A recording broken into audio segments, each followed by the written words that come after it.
Hello and welcome to the Romance Track here at Continual. I'm your host, Gail Z. Martin and Morgan Brice, and tonight we are talking about paranormal romance. But before we dive into that wonderful topic, let me have my amazing panelists introduce themselves, starting with Ginny. Hi, I'm Gini Koch. I write the Alien Catherine Kitty Cat series for Doll Books, and I write under a variety of pen names and in every length and every genre, including paranormal romance. All right, and BL. Hi, I'm BL Maxwell. I just released actually the latest book in my Valley Ghost series. So I have a couple of books that are ghost related and a little bit of other paranormal too. So kind of a variety. Very nice. Jeannie? Hi, Jeanne Adams, and I write paranormal romantic suspense, mostly featuring witches, but also some ghosts thrown in there for good measure. Everything's better with ghosts. At least I fervently believe that. Patricia? I am Patricia Logan. I've just written the 5th book, which is the last book in my Prosper Woods Chronicles series. It's my first paranormal series, so it's been really fun. It's also the first series I've ever written in first person, and the first series I've ever written seat of the pants with absolutely no outlines, which is completely amazing. Awesome.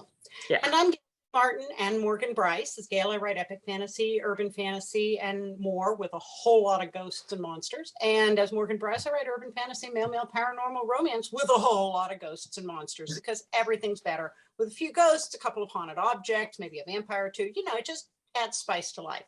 Exactly. So, why romance? What got you into writing romance? Starting with you, BL. I read a lot. Well, I read a lot of paranormal, but most of it kind of bleeds into romance. And I like that as the kind of side story. You know what I mean? I like where they're put in this really weird situation and it's like, oh, well, this could happen too. You know, besides us surviving this crazy experience, maybe we like each other too. So it's what I read and I just like that train. Okay, Jenny? Which one? Jeannie or Jenny? I got my start in romance mostly, I think, because I don't think there's any bigger cauldron of conflict than romance. And if you throw the uncertainty of paranormal elements in there, that just makes it a much better stew.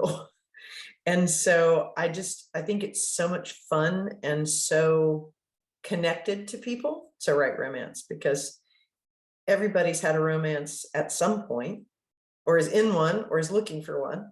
So it's just fun. Patricia? Gosh, I mean, I've been reading romance since I was a little kid. I was probably 11 or 12 when I picked up my first romance novel. So it's been in my blood. I found male romance around 2006, I want to say. And so I connected with it. And when I started writing in 2007, that was what I wrote. It just felt right. And it's been right up. Now I'm on my 70th book. So Wow. Just getting ready to release my 70th book. So it's just what I do. It's like what I live and breathe, and comes naturally to me, I think.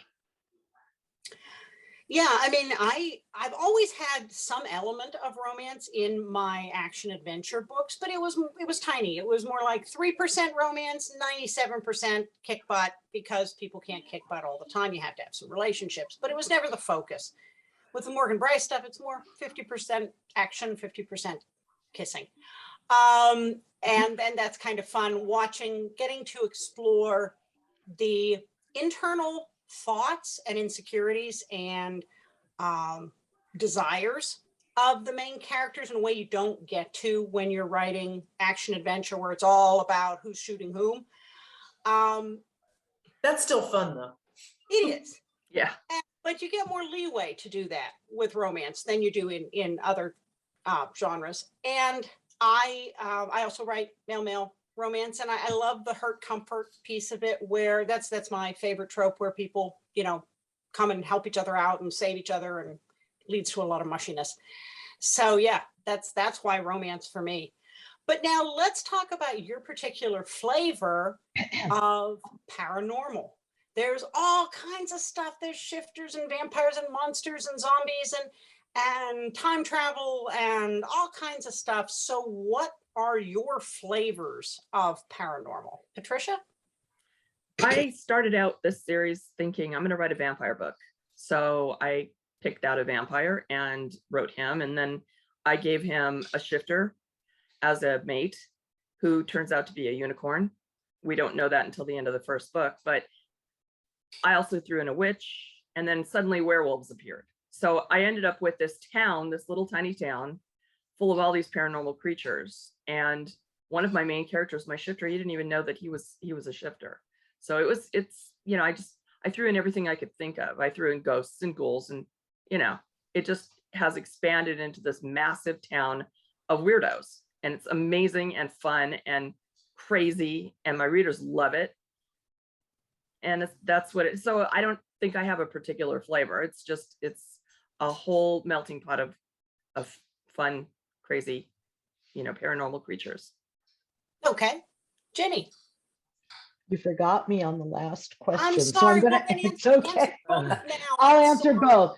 I'll answer both, and I hope I can remember both. The Okay, other- so the other one was romance. why romance and why the creatures I use, right? Mm-hmm. Okay, so why romance? Unlike a lot of people, I wasn't a very big romance reader, but a lot of what I read always had the elements in it. And I just think it's part of life. I mean, we wouldn't be here if there wasn't romance. None of us would exist. The species wouldn't have made it. So I just think and I think it gives you three-dimensional characters. I've never understood why any genre wants to say, no, you can't have kissing. Everybody, it's one of our prime motivators. So to me, it makes the characters well-rounded. I no more than 50% romance for the most part, because I am writing other genres, but I've got romance in almost everything. It may not be, you know, like you said, it might be 3%, it might be 50%, but it's up there because depending on the length of the story and who's doing what and so forth. As for why I use what creatures, I use them all. It depends on the story. For my Happy Acres series, it's ghosts and some very scary ghosts that would border on demonic. For Plush Life, which is romantic suspense, there's a voodoo element. So you're not really sure, is it really voodoo? Is it magic, or is the voodoo queen fooling people? And in the Necropolis Enforcement Files series, I use every creature known and then some, and I'm like scouring the planet for all the creatures. So I use them all because I think they all deserve their shot. Very good. Yeah, there's a real high that comes from discovering a monster in somebody's mythology that you haven't seen before. I mean, maybe it's familiar to somebody over there, but it's not familiar here. And so that's like, oh, I found a new one. How can I use it? That's kind of fun. So now I mentioned that my big jam is Hurt Comfort. There are a lot of others that I like as well. But what are some of your go-to tropes? BL? I tend to go to Hurt Comfort also. I Well, really do like that. Yes. I can't help it. And I love, like with the paranormal too, I really like the conflict of they go into, like, say they go into a haunted house together, and even though they're working together, something happens to one of them, and then they maybe have to make a choice of, do they do this or I like that. I like that whole conflict of, do you risk blowing it and maybe you can't save the day to save your partner, or do you save the day, or, I love that. Very cool. Jeannie? I tend to mostly use witches. Right now, I haven't shifted into shifters. So I suspect they're going to invest my world at some point. I think that for me, the really theme that I sort of gravitate to is finding your inner strength, and that you're stronger than you know. And sometimes that in my stories, especially my Witches Walk Haven Harbor series, that's, you know, you're strong enough to stand up to the fact that you have a gift, or you're strong enough to stand up to the fact that people either don't believe it or challenge it. And so for me, that's one that I really focus on a lot, is being stronger than you know. And also the whole, I love the lovers who will stand toe to toe with each other, and, you know, they sort of match each other where they are, but they also are willing to stand up to each other. So that's another big theme I use, I guess. Very Did that cool. Yes, it did. Yes, it did. Ginny. I think from a romance side, I'm kind of a slave to the love triangle. I just ran through my catalog. It's like, yeah, a lot of times it's not as strong a love triangle as it's sometimes I do like the false love triangle, but really that's probably my romantic trope is that from a paranormal standpoint, mostly it's that the paranormal, there's at least half the paranormal that are good, not it's not all evil, it's not all scary. Some of these creatures or people are absolutely fighting on the side of right. So that is consistent throughout. Okay. How about you, Patricia? I've always written mystery, so all of my paranormal has an element of mystery. Action adventure is also my thing. I've written tons and tons of special agents and FBI and ATF and that kind of thing. So that's just fun for me. I incorporated that into my paranormal stuff. And, you know, there's always a case that they have to solve. There's always bad guys. There's always good guys. There's always car chases and fights. And, you know, when you've got a paranormal element, you know, you bring in all the lightning and the witchery, and it's just super fun. So, right? Absolutely. Yeah. Now, what's the most unusual otherworldly creature that you've either used? Doesn't have to be a romantic partner, could just be the bad guy or a helper or whatever, but what's the most unusual creature that you've used, and how did you use them? Jeannie? Oh gosh, I guess probably the most unusual one I did was, and it doesn't seem unusual in context with y'all, because I know what y'all write, was a trapped demon, and that was in one of the Canaan Castle stories that connect to my Haven Harbor Witches. But I always love reading all the great paranormal creatures that everybody comes up with, and I end up coming up with all sorts of unusual creatures, but that's in my space adventure rather than the paranormal. So Nice. BL, how about you? Well, my last one, I used shadow people because I'm so fascinated by them, but I'm also really horrified by them. Like, it's something I hope I never experience. But then I tied that in with, I kind of wanted it where they were just kind of being controlled by something else. So I threw a wraith in there that it's really him that's doing all this stuff. And it was a lot of fun. Shadow people were really fun to write, but yeah, they're creepy. seriously. Yeah.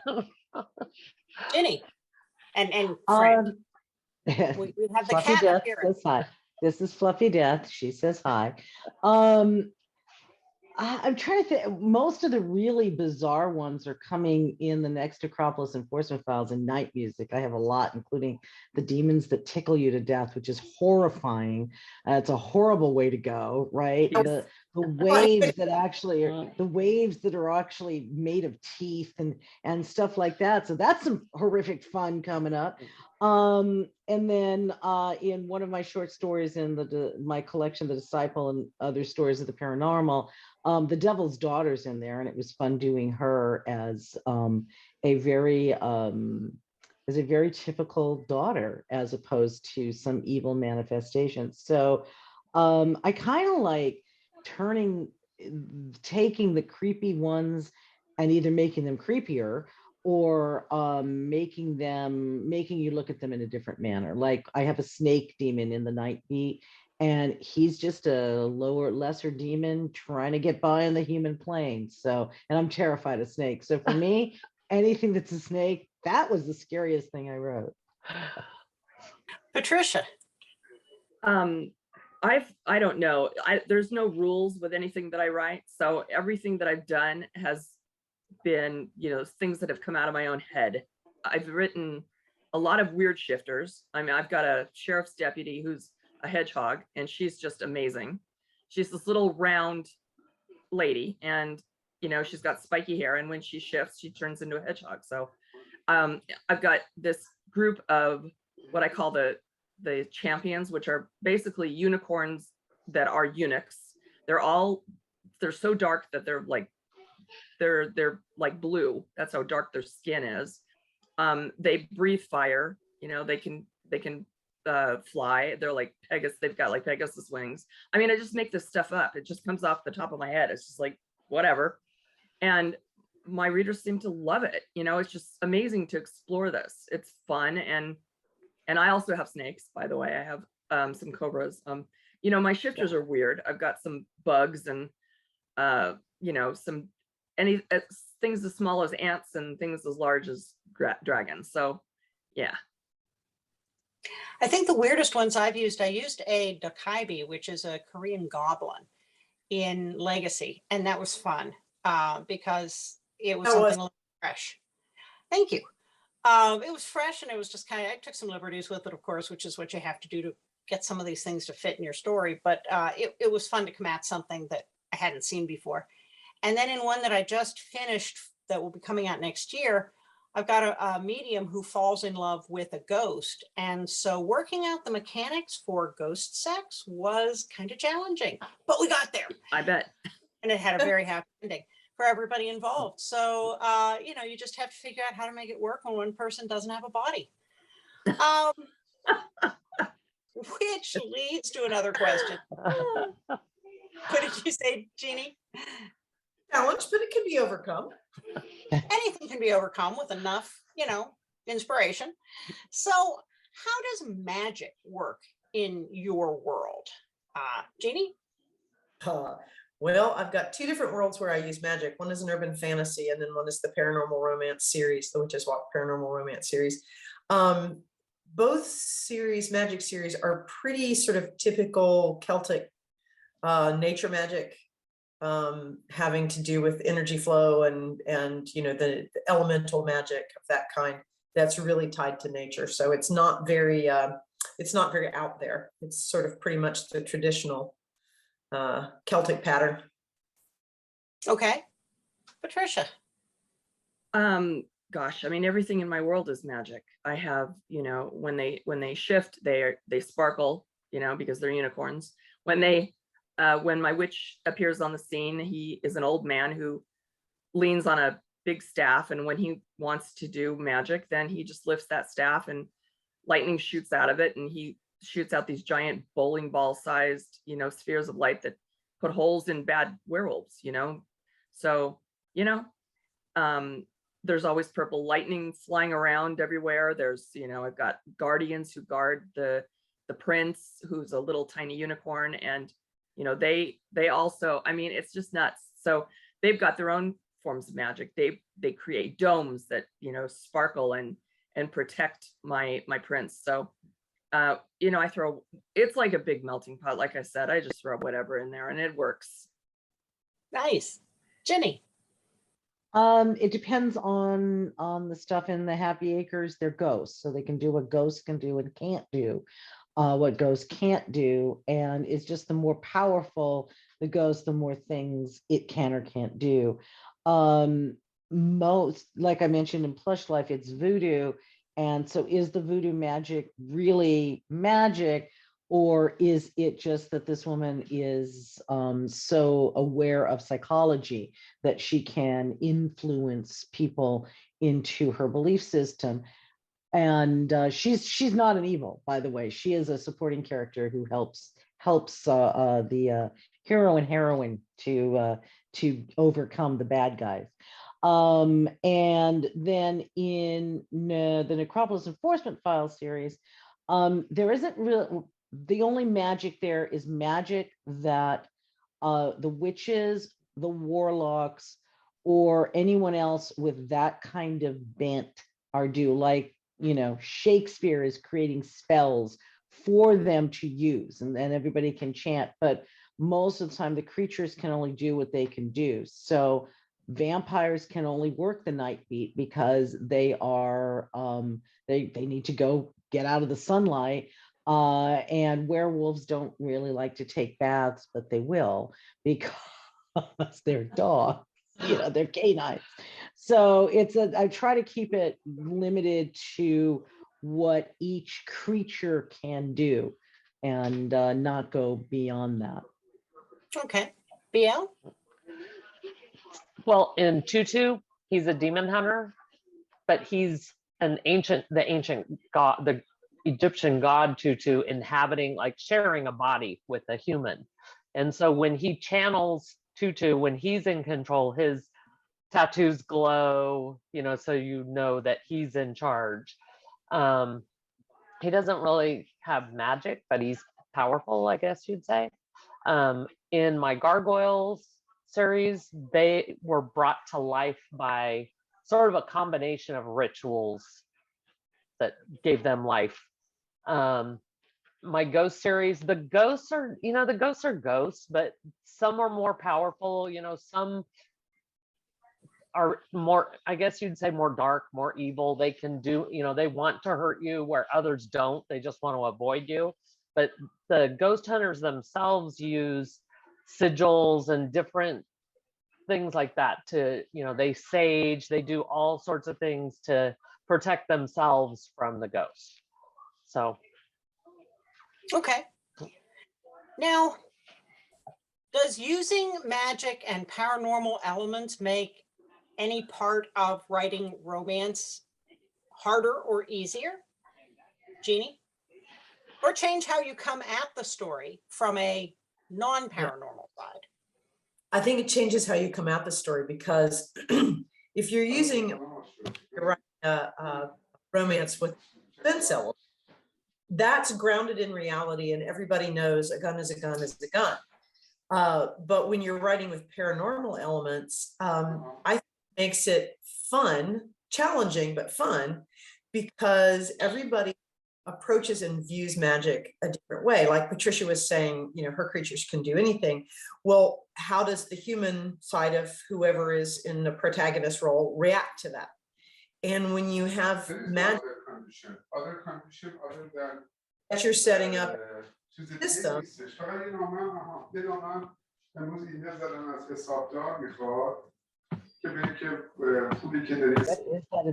That's loud. Oh, there we go. Okay. So when you have a system where you've got magic set up as part of your world, and your characters are reacting to that, you have to have the level of they're reacting to the magic, they're also attracted to each other and reacting to each other. And sometimes you as the writer are playing it as one of the people doesn't know magic exists, and this is their introduction to magic, and how are they going to react to this person they're attracted to, and they find out they're a witch, or they're, they've got the ghostly lover or whatever. How do you react to that? So for me, it makes it more fun. It adds a layer of challenge and fun to it. And one of the things like I love about your book, Scale, is that you bring in several different traditions. So sometimes you have traditions reacting against each other. Mm-hmm. And I've always thought that was pretty interesting. But I think I just think it adds a layer of challenge as a writer, but fun. I mean, Patricia was saying how much fun she had doing, all the things she does. And I think that it brings a lot of, you have to think it through a lot, but it's fun. It's just huge piles of fun. Okay. Jenny? I'm kind of with Jeannie in that it's a lot of fun. In the Nightbeat, I have kind of the reverse. The POV character, it's a first-person series, is not the human. It's my undercover police officer is also an undercover werewolf. And there is a human there, but there's a giant twist that I'm not going to give away. Yay! So yeah, right. I'm trying to think. For the most part, when I write it, it's just, I don't have a lot of, oh my gosh, it's magic going on with the characters. It's just kind of, that's the world. There's this in the Happy Acres Haunted Hotel for Active Seniors. It's just, this is, it tells you in the title, right? I mean, very quickly it's established there were ghosts, they're breaking in a new resident, and he just rolls with it. You know, I mean, that's part of like, how are you going to survive here? Well, you'd better roll with the fact that it's ghost roll call now. So I guess most of my humans, I put them down to, they are open to it and just rolling in with it. I don't really deal a lot, or I haven't yet, I guess I should say, with the, oh my gosh, it's magic. When my humans are discovering it, they're excited, kind of like I feel like I would be if it's like, oh my gosh, that's really a real werewolf and it's on my side. Awesome, right? As opposed to, eek, it's a werewolf. So I think that for me and the way I do it, all my humans just roll with it because they think this is the most awesome thing in the world. Nice. BL? I'm similar. Most of my worlds, they're just the human side are very accepting. They don't really question it. They may not like it always, but you know, they roll with it. Same as Jenny. I don't know what I want to say. Your stuff is awesome, and yeah, everyone should exactly. It works. It works. Yeah. You can skip me. I lost my train of thought. Okay. Patricia, what do you? Patricia? Me? Oh, okay. For me, it gives me license to do whatever the heck I want. It's, you know, it's just, there are no rules, which is why I love paranormal. I found this, I mean, 10 years, 12 years into writing, I have found this new outlet where there are no rules. I don't have to write with an outline because I can make mistakes and then turn it into magic, you know, and my betas will point something out to me and go, what the hell was this? And I go back and clean it up and go, well, that was magic. I mean, don't you know this? This is magic. So, you know, you can just do with it what you want. You have license to really play with it, to explore, to create a world where, you know, where whatever's going on. And my humans don't really interact. I mean, they do, but it's kind of off the page. It's like, we know they're having sex, but we don't really explore them because we're more focused on this other world that we've created. So there aren't a lot of human interactions that are really human like they're not really interacting with my people. We know that they're happening, that they're living in this town with humans, but everybody else, all of my characters are really focused on their own little world, which is the paranormal world. Okay. So when it comes to the paranormal aspect, or really the books themselves, what's your research process? And if you don't think of it as research, where do you find your inspirations? BL? I watch a lot of paranormal, you know, like the live, like Paranormal Caught on Camera, that kind of thing. And I'm in a couple of groups on Facebook where people just share paranormal experiences. And I'm just fascinated by that. I don't have the desire to actually experience it, but I enjoy hearing other people's experience.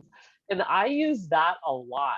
But I do research, like if it's like sigils or, you know what I mean? Different things like that. I do research it because I don't want to get it wrong, or different symbols, that type of thing. I mean, you know, it's all paranormal, and some of it is maybe not based in fact, but you know, you still can research it and kind of get an idea for how people expect it, I guess.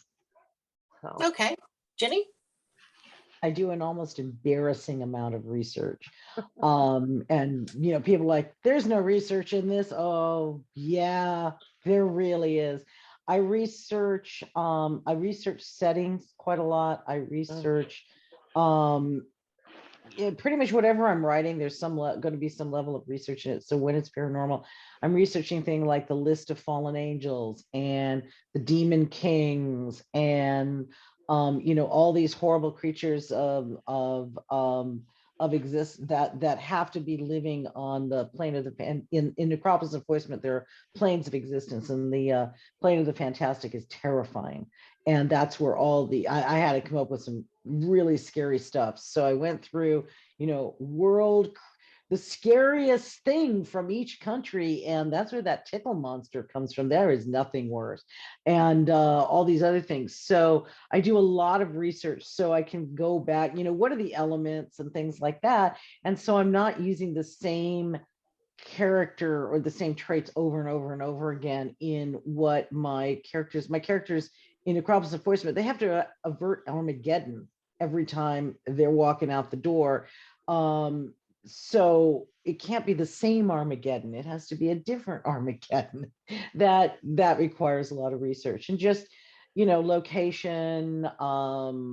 For this actually isn't paranormal in that sense, but I for book 13 in my Alien series, I have it set at this creepy, real creepy former asylum. And when my editor read it, she goes, "This just seems over the top." I'm like, "This place is real," and I'm downplaying it. And she's like, "Oh my God, really?" I'm like, "Oh yeah, ghost hunters went and they ran. They were so frightened." She's like, "Then play it up more." And make sure you give the reference. So so far more research than, you know, than it may warrant, but I'm going to do it anyway, because research is the fun part of the job. This is true. This is true. I mean, I love ghost stories and stories about hauntings and urban legends that are located, that are from the general area where the story's set, so that it makes the story really rooted in that area, and the area becomes a character. So the story couldn't happen the same way somewhere else. I really love looking into that. I watch the ghost hunter shows too. I've loved scary supernatural stuff since I was a kid. I'm a huge Supernatural fan for the TV show. And between a very, let's call it eclectic library, and a rather interesting search history, I'm sure if anything unfortunate ever happens, I can just hear the news anchor going, "Police found a witchy library in her office. We're examining," you know, I mean, this is just not going to look good if something goes bloody, especially those books on, you know, poisons and yeah, how to kill people. different ways to kill people. Yeah, but doesn't everybody have those? I mean, really. So, but I agree that, yeah, the research is a lot of the fun, because that's where the aha moments come from. At least for me, when I get stuck, if I go out and research some more, I'll find something that's even better than anything I could have made up, and it's like grounded in fact, and that's just such a great day. How about you, Patricia? Go ahead. Oh, it's okay. Well, it's just that road trips are so much fun too, you know. Always. We were looking at, you know, you could leave a body over there and nobody would ever find it. Jeannie teaches body disposal class, and so it's really enlightening to go on a road trip with her, as I have many times, and I'm still here. She's one of the lucky ones. That's right. How about you, Patricia? For me, I've researched the silliest things. These books are just filled with silliness. So, for example, my vampire brings a sandwich to his boyfriend, and they start talking about the history of the Earl of Sandwich, because of course my vampire has met him and screwed him, actually, you know. It just silly things like this. And I researched J. Edgar Hoover, because he really didn't have a heart attack and die. He was killed by vampires, and the FBI covered it up. He so deserved that. He so deserved that. Right. He did. I researched the Clydesdales, because did you know that the Clydesdales are actually shifters? So yeah, right. So this is the kind of stuff that I'm doing. I mean, it's like, and my brain is, you know, a squirrel too, you know, in that it's bizarre. This whole thing is bizarre, which is why I'm having so much fun with it. That's the way it should be. Yeah. And Jeannie, you really get to answer the question. So what do you think? Well, like you, Gail, I have an extensive library. I've been reading about witchy things since I could read. And, you know, some of the stuff, I have to confess, you just have to read like the Old Testament, and you can find some really scary shit. And road trips, those are so wonderful because I have taken some many wild and crazy road trips, and sometimes those little stops in the randomest gift shop, you find some local legend like you're talking about, Gail, and you're like, what if? And there's so many great myths and legends and so many great books on myth and legend, and of course there are the murder, death, kill books too in my library, which would probably give any investigator. But I think that the research part, like you said, is, and like we all said, it's just so much fun. And sometimes the hardest thing is to weed out which idea is best, because you've got all these different, you're like, oh, I could use that. Oh, I could use that. And then you're like, oh, but that's too much. That's the kitchen sink. I have to pare down a little bit. But yeah, stop when you've got enough. Yeah. Yeah, exactly. And but I think that you also get, I love the thing that you're talking about, Patricia, where you get to sort of research something that's a little not exactly magical, but then you're going to make it magical. So you have this fun little bit of research where you go and look at these things and you go, I could use that. Yeah. Clydesdales. Yeah, baby. Well, and you're talking about road trips, Jeannie, and I always come back to what Neil Gaiman said in American Gods, where he makes the observation that wherever people have sensed a place of power, they have either built a shrine or a roadside attraction. And if you want to find some of the weirdest stuff in the world, those roadside attractions on those little byways are where you're going to find the weirdest stuff ever. And you're just going, oh, yeah, come on, give it to me. South of the border. Yes. There's nothing like south of the border. You never know what you're going to find in one of those. Yeah, this is true. Well, folks, believe it or not, as usual, we have blown through our time. So before we end up, I want everybody to go around and please tell us what is your newest, most recent, upcoming book, whatever you want to share, and also where to find you on social media. So I'm going to go in reverse this time and start with Patricia. My most recent one is the one I'm writing right now, which is the final book in the Prosper Woods Chronicles series. It's called True Order. You can find it on Amazon for pre-order. You can find me on Facebook all the time, most of the time, as Patricia Logan. You can find me on Instagram as author Patricia Logan, where I post lots of fun things, lots of cartoons, lots of gorgeous men and book covers and goodies like that. I'm on Twitter, but I don't use it. So I don't even use it. So there's no reason to point it out. Okay. Jeannie. Well, you can find me at jeannieadams.com. You can find me on the hive of scum and villainy that is Twitter most of the time.